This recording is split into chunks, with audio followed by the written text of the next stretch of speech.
This podcast is produced by the Harwood Productions Podcast Network. To learn more about the network and to find more of our shows, visit us online at www.harwoodpodcast.com. This episode of SketchUp a 3D Toolbox is brought to you by 3D Connection, makers of the Space Navigator. To learn more about them, visit www.3dx.com.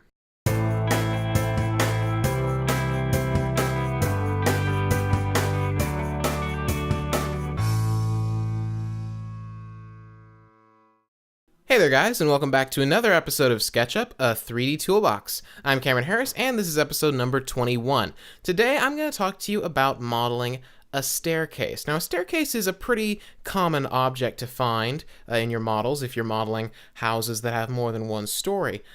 But they are also some of the more complex everyday objects because they have so many faces, so many steps. And all of those require, a little bit of thought and time to model correctly and make sure that they're the same all the way through. So let's get started. So what I've got right here is just a very simple model I've put together where we are going to model our staircase. So we've got our ground floor down here, and then we've got on top of this little room here, this right here is going to be our second floor landing. So if you want to follow along using this exact model, you can download this from our website. Just go to this episode's show notes and you can download this and follow along. So the first thing you need to know about building stairs is that it does require a little bit of thought, because there is sort of a, not exactly, I guess you could call it a code, where a typical stair has certain dimensions. So in other words, each step is usually around 10.5 inches deep, right? And then each step also has to be the exact same height. And that height is usually between 7 and 8 inches. So before you start modeling your staircase, you need to do a little bit of math to figure out what exactly you need to draw first. Because the first thing you want to do is sort of the base for your staircase. Just a rectangle right here. This is where our staircase is going to go right here. I want to draw a rectangle that's going to be basically the largest part of our stair down at the bottom. But, I can't just freestyle this because I need to know exactly how many stairs I'm going to have, how high and how deep they're going to be. As far as width can pretty much be anything. So it could be, 3 feet, 4 feet, 10 feet, doesn't really matter. But in terms of how long it is this way, that depends greatly on the height of your staircase. So the first thing you want to do is you want to get a little bit of data about how high your staircase is going to need to be. So what we're going to do for that is we're going to use the tape measure tool to measure the difference between this ground floor right here, which is where the staircase is going to start, and this upper floor up here. So I'm just going to switch to the tape measure tool, just use the T key. I'm going to start measuring right in this corner here to make it really easy. Click once, and then go up to this landing right here, and you can see that that is 9 inches in length. So that's 9 feet in length. So that's 9 feet tall, which is a pretty typical height for a second story. You typically have a typical first floor height is about 8 feet for the walls, plus another foot for the second story flooring. So figure 8 feet plus 1 foot, that's 9 feet. So that's how high our staircase needs to go. Now, to figure out how many steps it's going to take to go up there, we need to divide that height by a certain number. So I'm going to actually whip out a calculator here. Or you could use a paper and pencil if you're old school that way. And so the first thing I want to do is do 9 feet times 12. So 9 times 12 inches. Again, I'm working in inches and feet here. If you were doing metric, you would just, use the metric system instead. But 9 feet times 12 inches equals 108. Okay, so that's 108 inches tall. So what I want to do is I want to find a number that divides into that. So that would be the number of stairs that divides into 108 and comes out with a number between 7 and 8 inches. Because that's how high each stair tread is going to be. So let me show you a good example. I like to start with 15, so I'm going to go divided by 15. That's a good number, about 15 steps per flight of stairs for a typical 8 foot high first floor is pretty typical, right? So 15 steps is a good starting point, equals 7.2. So if I were to have 15 steps between the ground floor and the second floor up here, each step would be 7.2 inches tall, exactly. And that's actually just about perfect. Like I said before, between 7 and 8 inches is usually right where you want it. Now I'm actually going to have a link to a website that I found that has some good typical dimensions for staircases and some kind of codes that most people follow if you want to build your staircase to code. But the basic gist of it is around 15 steps. If you came up with a weird number, so like if I did 108 divided by 14 equals, well, that's kind of a bizarre number. I'm not going to be able to type that into SketchUp exactly, so don't really want to use that. If I were to say 108 divided by 16, that's okay, but divided by 16 steps, I've got less than 7 inches, and that's not exactly a good height. I want it to be between 7 and 8 inches. So 7.2 is what I want. So that means that 108 divided by, 108 divided by 15 equals 7.2, which means I am going to have 15 steps in my staircase, right? So the next step is to figure out how deep do I want each step to be. And a typical stair step depth is about 10.5 inches, 10.5 inches. So I'll do 10.5 times, and then 15, because I have 15 stairs. So times 15 equals 157.5 inches. So that is how deep my entire staircase is going to be. Or, if I switch back to SketchUp here, that's how long this staircase is going to be. So I want to make note of that number, 157.5 inches. So now I'm going to go ahead and I have all the data I need to draw my base. So what I'm going to do is I'm just going to, first of all, make sure that your floor and your walls and anything that's going to touch the staircase is grouped like this is. Otherwise, if you're still working in the raw line and face mode, you're going to have stuff sticking to everything, and it's just going to become very painful for you very quickly. Make sure everything is grouped and ready for you. Then what I'm going to do is I'm going to go in, and I'm actually going to have my staircase start in this back corner right here. So I'm going to go ahead and switch to the rectangle tool. Click once, and now I'm going to type in some numbers, some dimensions for this rectangle. So like at the moment, you notice down in my dimensions box, it's about 12 feet by 4 feet. So clearly the first number is the depth, or the long side. So what I want to do now is I want to make that long side 157.5 inches. So 157.5. That's the depth that I calculated. If you add up the depth of all 15 of my steps, it's 157.5 inches. And then comma, and then this is going to be however wide I want my staircase to be. So in this case, I'm going to make it 3.5 feet. So I'll do 3.5 apostrophe. Remember, apostrophe makes that number feet. And then I'll hit enter. And there we go. That's the base of my staircase right there. So that is going to basically be, like this right here is going to be basically the first step. So now, if I were to take this and say, use the push-pull tool on it, so it just comes up as one big block. So the next step is to divide this into multiple steps. And you'll remember that I actually have, 108 divided by 15. So 15 is the magic number here. 15 is how many steps I need to have so that it will reach the top of this landing perfectly. So to do that, we're actually going to use a new technique. And that is, it's not really a tool, it's the divide function, if you will. It's actually in a drop-down menu. It's kind of like make group or make component. So what I'm going to do here is I'm actually going to select one of the long sides here of my staircase base. I'm going to select one of the long sides, just that line. Make sure I don't have any other lines or faces selected, just that.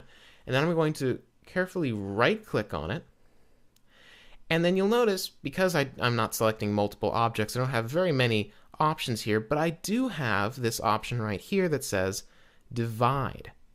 Now if I click on that, you'll notice that I now have all these red squares that are kind of being scattered all over my line, and depending on where I move my mouse, I get more or less of them. And you'll also notice that my dimensions box down in the right hand corner has switched to the segments box, and it now has a number that says, 8 segments, 14 segments. So this is basically dividing this big line into smaller lines, into smaller individual lines. This is incredibly useful, particularly for building stairs. That's one of the only times that I use it, actually. It has other instances where it becomes very useful, kind of a very weird little tool, but very useful when you need it. So in this case, I want to have 15 steps, therefore I want 15 segments. Now I could just, kind of move my mouse all over the place, and you'll also notice that if I just kind of stop moving my mouse and just let it hover, it'll say, I'll have a little pop-up right here that says 14 segments, and then, let me go back. Actually, I'll make it 15 segments, length 10.5 inches. It tells me how long each segment is going to be. The reason this is such a great tool is that each of these line segments is exactly the same depth, and 10.5 inches, that's exactly how deep we want each one of our stair steps to be. Because we just did a thing where we said 10.5 times 15. That's how we found out how long this staircase base was going to be. Therefore, you divide that by 15, you end up with 10.5 all over again. So everything works out perfectly. Now, I could move my mouse back and forth and try and get the accurate 15 segments I'm looking for, but as always, the dimensions box will accept custom values. So I can just type in 1.5 for 15, and then just hit enter. And now, it doesn't look like anything happened. The line still looks the same. Even if I deselect it, it looks the same. But if I zoom in and click on it, look at this. It's only highlighting certain parts of that line. So that line has actually been divided into 15 individual unique lines that are exactly the same length, that are pretty much identical, but they are their own individual pieces. I could even just select this one line right here and delete it if I wanted to. So you can do whatever you want to each one of these. So we've got this one side done. I'm going to do the same exact thing to the other long side of this base. Just select it, right click, divide, and I'll enter in a custom value for segments, 15 segments, enter.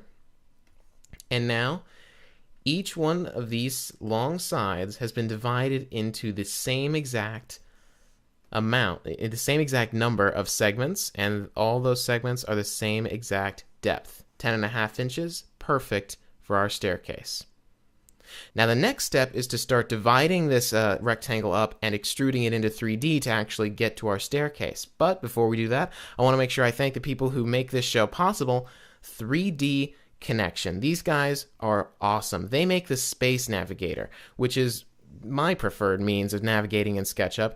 It's so fantastic. Think of it almost like a joystick. It's the most natural, easiest way I know of to navigate through SketchUp. It will save you, whether you're a professional who does this for a living or even just an enthusiast modeling your living room, doesn't matter. This thing will help you no matter who you are. It'll save you both time and frustration. It'll save you frustration because it makes navigating in SketchUp so much easier. You can navigate to where you want to go very easily, very quickly, and you don't have to learn a bunch of keyboard shortcuts, you don't have to switch tools, and that's why it's going to save you time. And with the holidays coming up very quickly on us now, this would be a perfect gift to either add to your wish list or get for the 3D modeler in your life. If you want to learn more about them, be sure to visit their website, www.3dx.com. I want to thank them so much for their support of SketchUp, a 3D toolbox. So getting back to our staircase now, the first thing that I want to do is actually, well, let me just show you what I mean. If I switch to the push-pull tool, even though we've divided up these line segments here, this is still one big face. So if I pull it up now, nothing is really different except that you'll notice we have those lines on the side because we've divided them up. But the top face is still one big chunk. So while it may have some nice textures on the side, that doesn't really do us any good. We're still getting just one big block. So this is where it gets very interesting. I'm going to zoom back in on my rectangle here. And so the first thing we want to do is we want to start dividing this thing up, right? But here's the trick. I'm not going to divide the whole thing up all at once. Instead, I'm going to do it one bit at a time. So the first thing I'm going to do is I'm going to pull this whole thing up into the height of my first stair step. Now all my stair steps are going to be exactly the same height, and that is 7.2 inches.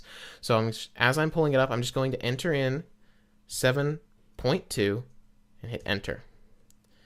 And you'll notice that it is now exactly the right height for our first stair step. So now I could keep doing this, but again, it'll just pull up one big block. So the next step is to switch to the line tool, L for the line tool, and we're going to start drawing the lines to start dividing this thing up. Now this is the reason that we divided our long line segments into these individual segments, because you'll notice my line tool snaps to the endpoints right there.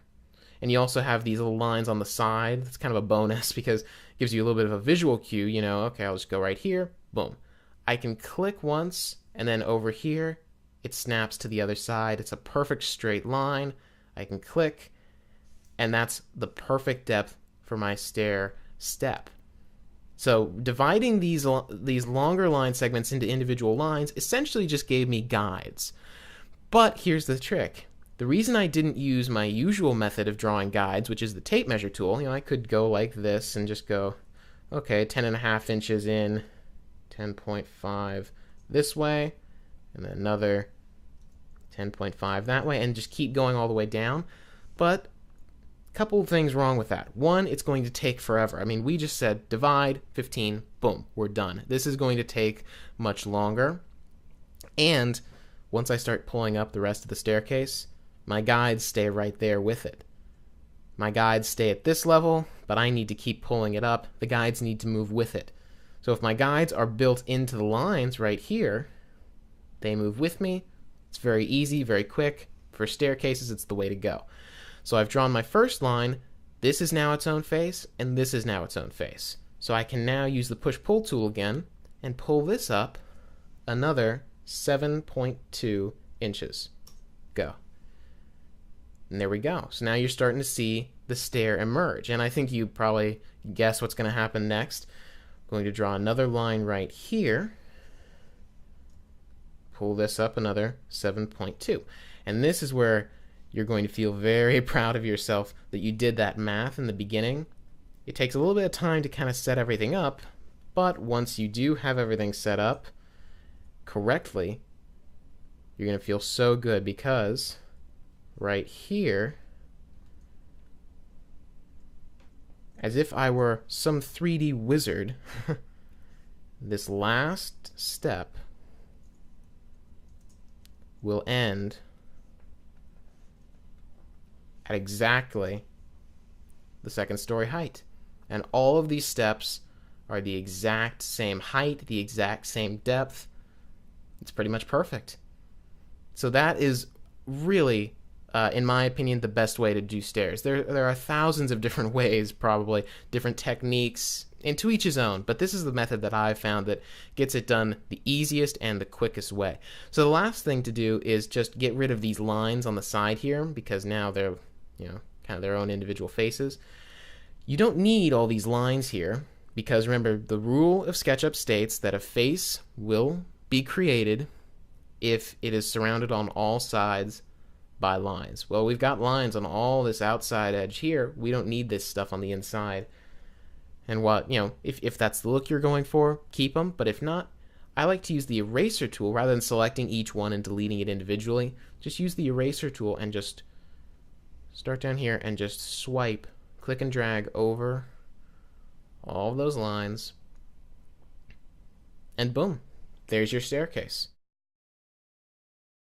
Now, building stairs certainly requires a little bit more extra thought than most other models, simply because, you need to make the extra calculations, and it's not exactly something you can just freestyle. But if you put in the time and do the calculations, you're going to see a big payoff, and it's going to look fantastic. Now, until next time, be sure to visit our website at www.harwoodpodcast.com. We've just launched a brand new redesign of the website. We think you're going to really like it. And there you can get all the show notes, download lesson files, all kinds of great stuff. And if you have any questions or comments for me personally, send me an email at cameron@harwoodpodcast.com. Until next time, I'll just say goodbye and good modeling.